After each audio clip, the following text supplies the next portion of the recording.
بسم اللہ الرحمن الرحیم۔ السلام علیکم ورحمۃ اللہ وبرکاتہ۔ ناظرین کرام، کہا جاتا ہے دجال یہودیوں کی نسل سے ہوگا، جس کا قد ٹھگنا ہوگا، دونوں پاؤں ٹیڑھے ہوں گے، جسم پر بالوں کی بھرمار ہوگی، سرخ رنگ یا گندمی ہوگا، سر کے بال حبشیوں کی طرح ہوں گے، ناک چونچ کی طرح ہوگی، بائیں آنکھ سے کانا ہوگا، دائیں آنکھ میں انگور کے جتنا دانہ ہوگا، اس کے ماتھے پر کافر لکھا ہوا ہوگا، جسے ہر مسلمان آسانی سے پڑھ سکے گا۔ اس کی آنکھ سوئی ہوئی ہوگی مگر دل جاگتا رہے گا۔ شروع میں وہ ایمان و اصلاح کا دعویٰ لے کر اٹھے گا، لیکن جیسے ہی تھوڑے سے پیروکار میسر ہوں گے، وہ نبوت کا اور پھر خدائی دعویٰ کرنے لگے گا۔ اس کی سواری بھی اتنی بڑی ہوگی کہ اس کے دونوں کانوں کے درمیان کا فاصلہ 40 گز کا ہوگا۔ ایک قدم تا حد نگاہ مسافت کو طے کر لے گا۔ دجال پکا، جھوٹا اور اعلیٰ درجے کا شعبہ باز ہوگا۔ اس کے پاس غلوں کے ڈھیر ہوں گے اور پانی کی نہریں ہوں گی۔ زمین میں مدفون تمام خزانے باہر نکل کر شہد کی مکھیوں کی مانند اس کے ساتھ چل پڑیں گے۔ جو قبیلہ اس کی خدائی پر ایمان لائے گا، دجال اس پر بارش برسائے گا،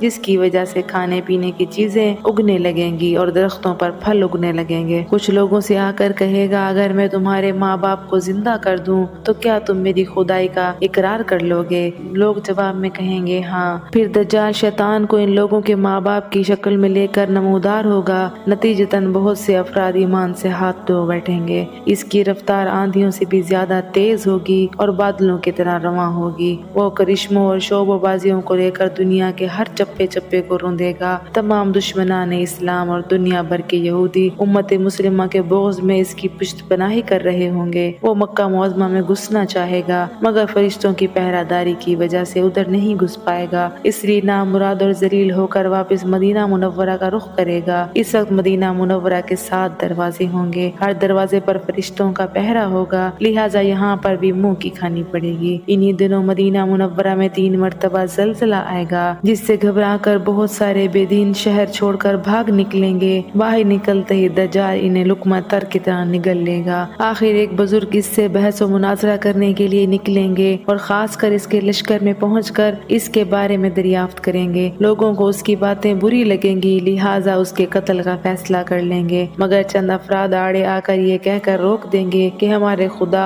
نعوذ باللہ دجال کی اجازت کے بغیر اس کو قتل نہیں کیا جا سکتا۔ چنانچہ اس بزرگ کو دجال کے دربار میں حاضر کر دیا جائے گا، جہاں پہنچ کر یہ بزرگ چلا اٹھیں گے، میں نے پہچان لیا کہ تو ہی دجال ملعون ہے، اور رسول اللہ صلی اللہ علیہ وآلہ وسلم نے ہمیں تیرے ہی بارے میں خروج کی خبر دی تھی۔ دجال اس خبر کو سنتے ہی آپے سے باہر ہو جائے گا اور اس کو قتل کرنے کا فیصلہ کرے گا۔ درباری فوراً اس بزرگ کے 2 ٹکڑے کر دیں گے۔ دجال اپنے حواریوں سے کہے گا کہ اب اگر میں اس کو دوبارہ زندہ کر دوں تو کیا تم کو میری خدائی کا یقین ہو جائے گا؟ یہ دجالی گروپ کہے گا، ہم تو پہلے ہی آپ کو نعوذ باللہ خدا مانتے ہوئے آ رہے ہیں، لہٰذا اس معجزے سے ہمارے یقین میں اور اضافہ ہو جائے گا۔ دجال اس بزرگ کے دونوں ٹکڑوں کو اکٹھا کر کے زندہ کرنے کی کوشش کرے گا۔ ادھر وہ بزرگ بوجہ حکم الہی کھڑے ہو جائیں گے اور کہیں گے، اب تو مجھے اور زیادہ یقین آ گیا ہے کہ تو ہی دجال ملعون ہے۔ وہ جنجلا کر دوبارہ انہیں ذبح کرنا چاہے گا، لیکن اب اس کی قوت سلب کر لی جائے گی۔ دجال شرمندہ ہو کر انہیں اپنی جہنم میں جھونک دے گا، لہٰذا یہ آگ ان کے لیے ٹھنڈی اور گلزار بن جائے گی۔ اس کے بعد وہ شام کا رخ کرے گا، لہٰذا دمشق پہنچنے سے پہلے امام مہدی علیہ السلام وہاں آ پہنچیں گے۔ دجال دنیا میں صرف 40 دن رہے گا، ایک دن 1 سال، دوسرا دن 1 مہینہ اور تیسرا دن 1 ہفتے کے برابر ہوگا۔ بقیہ معمول کے مطابق دن ہوں گے۔ حضرت امام مہدی علیہ السلام دمشق پہنچتے ہی پرزور و شور سے جنگ کی تیاری شروع کر دیں گے، لیکن صورتحال بظاہر دجال کے حق میں ہوگی، کیونکہ وہ اپنی مادی اور افرادی طاقت کے بلبوتے پر پوری دنیا میں اپنی دھاک بٹھا چکا ہوگا۔ اس لیے عسکری طاقت کے اعتبار سے تو اس کی شکست بظاہر مشکل نظر آ رہی ہوگی، مگر اللہ تبارک و تعالیٰ کی تائید اور نصرت کا سب کو یقین ہوگا۔ حضرت امام مہدی علیہ السلام اور تمام مسلمان اسی امید کے ساتھ دمشق میں دجال کے ساتھ جنگ کی تیاریوں میں ہوں گے۔ تمام مسلمان نمازیوں کی ادائیگی میں دمشق کی قدیم شہر آفاق مسجد جامع اموی میں ادا کرتے ہوں گے۔ ملی شیرازہ لشکر کی ترتیب اور یہودیوں کے خلاف صفحہ بندی کو منظم کرنے کے ساتھ ساتھ حضرت امام مہدی علیہ السلام دمشق میں اپنی فوجی سرگرمیوں کا مرکز بنا لیں گے، اور اس وقت یہ مقام ان کا ہیڈ کوارٹر ہوگا۔ حضرت امام مہدی علیہ السلام ایک دن نماز پڑھانے کے لیے مصلی کی جانب بڑھیں گے تو عین اس وقت حضرت عیسیٰ علیہ السلام کا نزول ہوگا۔